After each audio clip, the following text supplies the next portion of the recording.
Hi ladies, so welcome back to this video. I wanted to share with you what I have identified are the main self-saboteur archetypes archetypes when it comes to women in business and how it can be showing up in your business, because sometimes we're not even aware that what we're doing is self-sabotage. And I was definitely a person that fit in that category, in that I just thought I was doing what I was meant to be doing, right? Like reinvesting in my business, paying my staff for loyalty.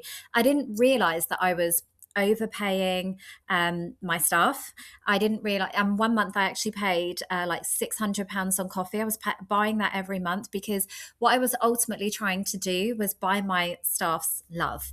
I thought I was buying their loyalty. I thought I was creating this really beautiful corporate culture and everybody was just going to be best friends and it was all going to be amazing. But what I was ultimately trying to do was buy their love, essentially. I was, and it makes me a little bit sad now because I wasted so much money before I did this work and I didn't realize. So hopefully you'll see for yourself how some of your behaviors are showing up in your business and how that could be a form of self-sabotage.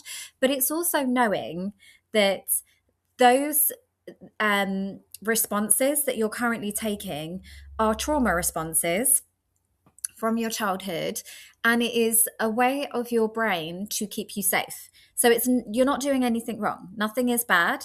This is just recognizing the pattern and saying, right, interesting. What am I actually saying in this moment when I do these things and when this comes up for me? And does that actually serve my highest good? And what would be better in response when these situations come up? I think that's really empowering. So what I am going to do is take you through each of these archetypes so that you can see for yourself where you maybe resonate. But what I would say also is that I have actually been these archetypes at different stages of business. So there will always be a new level of growth. It's why our relationship with money is an ever expanding and evolving entity. You're never going to be done. You're never going to be like, I'm amazing, I'm healed, nothing can touch me when it comes to money. Because as we've said, our relationship with money is symbolic of our relationship with ourselves, and we are never going to be done. And that's like the beauty of being a spiritual being having a human experience, is that there's always going to be another income ceiling, another nuance around money. There's always going to be another opportunity or an area of growth and development that is going to expand us. And that's quite exciting, right? We don't ever want to feel like, as Tony Robbins says, if you're not growing, you're dying. I truly believe that. And I see it a lot. I'm fascinated by Asian culture and ikigai and blue zones and all of the things, and longevity, especially now being a mum of six. And one of the things that the older generation attribute their longevity to is having a sense of purpose and always still being in a growth mindset and always being in a sense of service.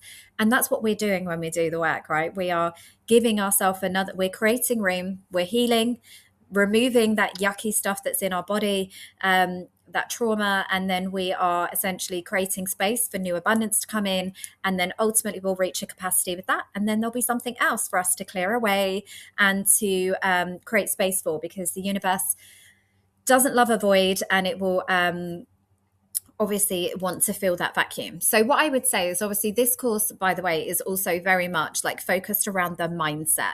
I'm not veering too much into spiritual concepts or business strategy or emotional regulation and trauma healing and breath work and all of those kind of things.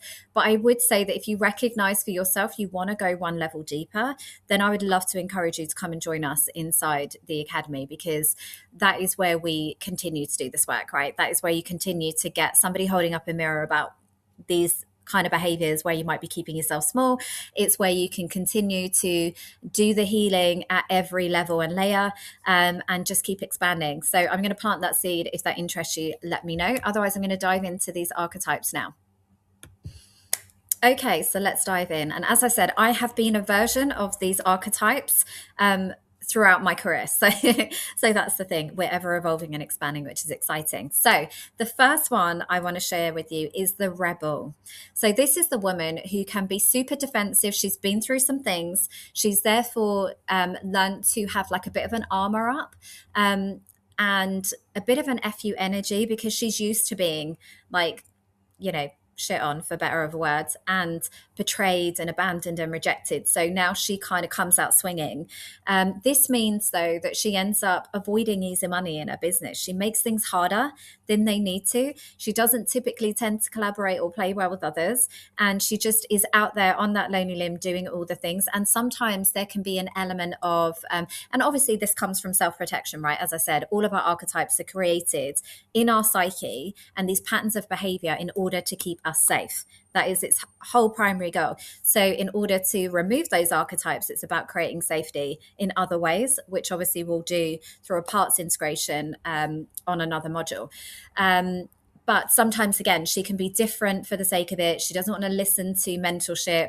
She's doing everything out on her lonely limb by herself. And obviously that is going to have financial implications, because no one ever gets to 7 figures or even multi 6 figures alone without being absolutely exhausted. And I know there's people out there, but they're like the unicorns. Most of us are meant to create community in collaboration.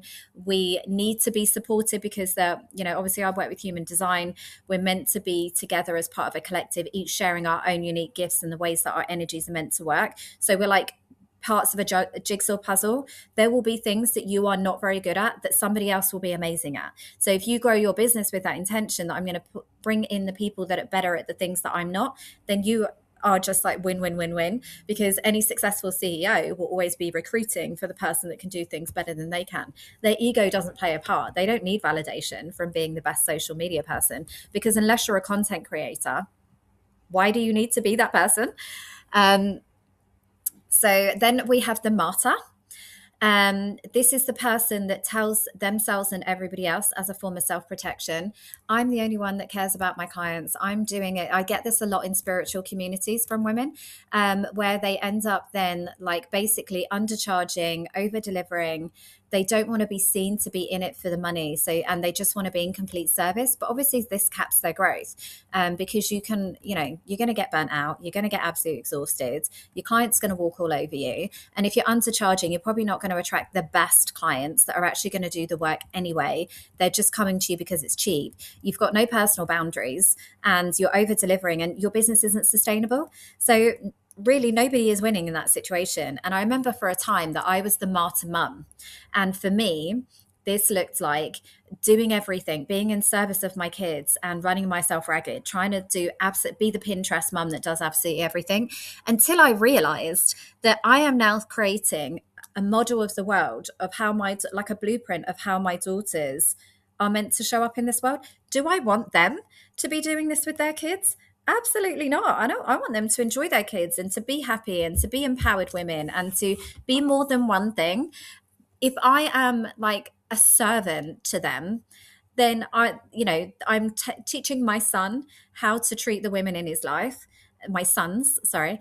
And I'm also teaching my daughters how to be loved and how to be accepted in this world. And I don't want that for them. So as mums, we have to go first and we have to model to them what safety looks like. So then I have the hustler.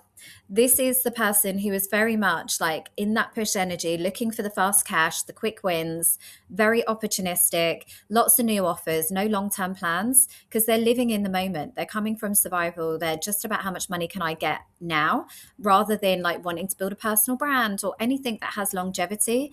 They're not planting seeds for the future. And it's quite stressful being around people like that, because you're constantly being pitched to, constantly being sold to, and it's just a survival scarcity signal that they are not healed, they are not abundant, they're not prepared to wait, because it's like spend the cash now before it disappears, The princess. So this is the woman that is essentially waiting to be saved. She is the one that believes that she's a victim, so she's at the mercy of the algorithm.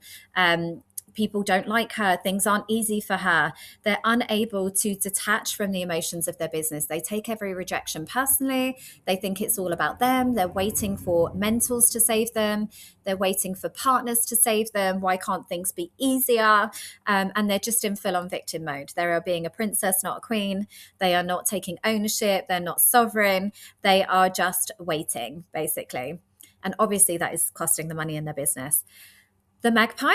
So this is the one that has shiny object syndrome. They are continually distracted, looking for the next quick fix, fast cash strategy, latest hack and trend, and the next offer, next coach that's going to tell them something different from the last one, the next strategy. And therefore, they're never really getting momentum or traction in their business. And again, a lot of this comes from just lack. If that thing didn't work, so what's the next thing? It will be that will be the next thing that will make me rich. They're not giving themselves time to embed, to integrate, to discern for themselves what's working, what isn't. They're constantly putting their power outside of themselves, and maybe that's how it's always been for them. Other people have always been the ones that are seemingly like more in control, have more authority, have more knowledge, so they're just allowing themselves to ping pong between strategies. The imposter. So this is the one that says, who am I to charge this amount? They don't sell with confidence. They're not showing up with conviction in what they're selling. So therefore, they're always looking to others to be more of an authority. So therefore, then, people will say, it's because I've got high standards and I want to do a good job. It's just hiding. Ultimately, that's what it is. We don't want to face judgment. We don't really fully want to be seen as ourselves. So we are telling ourselves that we have imposter syndrome. But really, it's because we haven't fully owned our genius and our space and the conviction in what we're doing. And sometimes that has to come from action, and it has to come from a few knocks, and also seeing the evidence that we're actually pretty good at what we do. So if you struggle with this, I would say, keep a note on your phones. Every time something comes up for you that is actually a pretty big deal and quite a big win, then you can obviously remind yourself of that and give yourself the evidence that you are pretty bad bitch, because you are. And then you've got the roller coaster rider. So this is one who is very emotionally led in her business. When things are good, they're showing up, everything's flowing, this is amazing, we're talking about manifestation, and then YOLO and living their best lives. And then when things are slow, they automatically lean out. They don't want to be seen. They don't show up with conviction. They are allowing themselves to wallow. They're not taking action. They're making it about them. They're not getting in solution mode. And it kind of makes me a bit sad with that one, because it's never about us as business. You have to detach from the emotion of it. If people say no, it is not a personal attack on you and your worth in this world. It is just something that needs to be tweaked in your messaging, in your offer. It's them, it's not you. Women who are abundant, who have self-trust, they don't care if they lose money on a deal like that, because they know there's always more. They're happy to invest in something. They're happy to, and there's been loads of investments that I've made over 6 figures in my time as a coach. And even before that with my other businesses, because I recognize I don't know what I don't know. And I didn't learn any of this anywhere else. So if I would be happy to invest in my master's when I worked in corporate, to get a certification that gave me validation and credibility as a HR professional, why would I not then be willing to invest in my own personal development and growth as an entrepreneur, where it's needed more than ever, But if you don't have self-trust, and then that investment, you don't, necessarily get the best return on it, or you recognize for yourself, I didn't make the most of that. You take accountability, you know that there's always more. You take what you can and you leave what you don't, and then you move on with your day. You don't make this mean anything about anything. Then you've got the coaster. So this is where I always say it's the most dangerous person as a woman is somebody who doesn't really need the money, because you'll never really be that motivated to go out and earn the money. And then the reality is you'll therefore never make the impact that you're meant to make. And therefore you'll never really make the you'll never really be able to reach and serve the clients that you were meant to either. So who's winning in that situation? No one. If you've got a desire and a purpose, no, you don't have to work hard to achieve it. Absolutely not. And I know we get a lot of validation in being busy as women, but what you do need is a bit of motivation to want to go out there and make a difference. And if you are coasting in your business and you're allowed, going for the easy life rather than really doing anything that's going to challenge or grow or expand you, you're not willing to be comfortable or grow, and you're just instead playing safe, like that's a real shame, because then you never really get to the good bit of adversity and see what you are truly made of. And I always think if you're going through a difficult time in your business right now, I am so excited for you, because I've definitely had some challenges with my new business, having a baby with health challenges, homeschooling 2 kids, being a mum of 6, returning after a period of ill health, and also after maternity leave, and then deciding to add a new business on top of a business that was already constricting. That will test you in ways, but I'm really excited about it, because it's just, again, deepened my embodiment, has meant that I am have more conviction in what I'm doing, in what I'm selling, in how I'm showing up. I'm even more ruthless with my time, and everybody wins with that deeper embodiment version of me. I do. My relationships do, my kids do, my community does, the industry does, because I'm calling stuff out left and right. I'm making bolder moves. I am more audacious. And then equally, my clients win in that also. So that's what I want to kind of remind you of. Then finally, we've got the perfectionist. So this is somebody who really is terrified of being judged and getting things wrong. And maybe that shows up for you in your childhood, where you were like severely punished or chastised or judged for not being perfect and not having everything right and correct according to an arbitrary benchmark that was never yours to bear, i.e. like the schooling system, where everything is a tick box exercise. Maybe that was quite prevalent for you, and it stung, not getting things right, not being a good girl, not being perfect. Maybe your dad had very high standards of what he expected from you, and you felt it very deeply, that abandonment or that rejection if you didn't get it right. So it causes you to stay in this waiting energy. It sets impossible standards. What are we waiting for, by the way?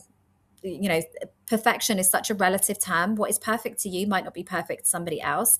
It sets an impossible standard that you're probably never going to meet, and it blocks your ability to move. And as I've said with all of these archetypes, like no one is winning when you are playing small, and when you are not going all out and showing up with conviction and authority in what you're selling, and the transformation and gifts and that you can share with the world. Like everybody needs you to be out there, banging that drum, reminding them what's possible, being the inspiration and the thought leader for your industry. Like they need you to be that bad bitch who won't stop, can't stop, and not by doing more, not by pushing, not by being aggressive or in your toxic masculinity, but just by fully owning that whatever it is that you're selling, because everybody wins when you do, when you're well resourced, when you are not running yourself into the ground, where you are not holding back, where you're not watering down, you're not censoring, and you are just here in full alignment with who you are meant to be, sharing your energy and your gifts in the way that they were meant to be shared with the collective. Everybody wins. And that's what I want to kind of leave you with on this module. So obviously, we've got the other modules as well. The journey is very intentionally being created. So please do watch like each one and then go back and go back over if you need to, because ultimately I want you to be a sovereign being. I want you to be an emotionally intelligent woman who knows where she is the problem and therefore the solution. And therefore you can start to self-diagnose. Is that me playing small, or is that me being discerning? Is that me, being a great businesswoman, or is that me just trying to stay small and constrict? These are the kind of questions that you need to be asking all the time. And when you become the authority in your own brain, because you're continually like evoking and embodying self-leadership, that is when you are truly unfuckable with in life, when nobody can take you off track, nobody can steal your power, nobody can do anything to you. You're not a victim. You are a truly sovereign being who is living life on their terms. And I just want to remind you with these, if you recognize and identify with some of these archetypes, as I've said before, you are not broken, you are not wrong. This is a part of you, essentially a trauma response that has been created to navigate you through turbulent situations in the past that have had negative outcomes. But it's recognizing that and knowing that you can reclaim your power in these situations. And therefore, the more that we can reconcile the perceived negative outcomes of receiving money and of being in alignment, the more that we can eliminate that threat, the more that you will be able to have full alignment into achieving and receiving and holding what you want. I'll see you on the next module.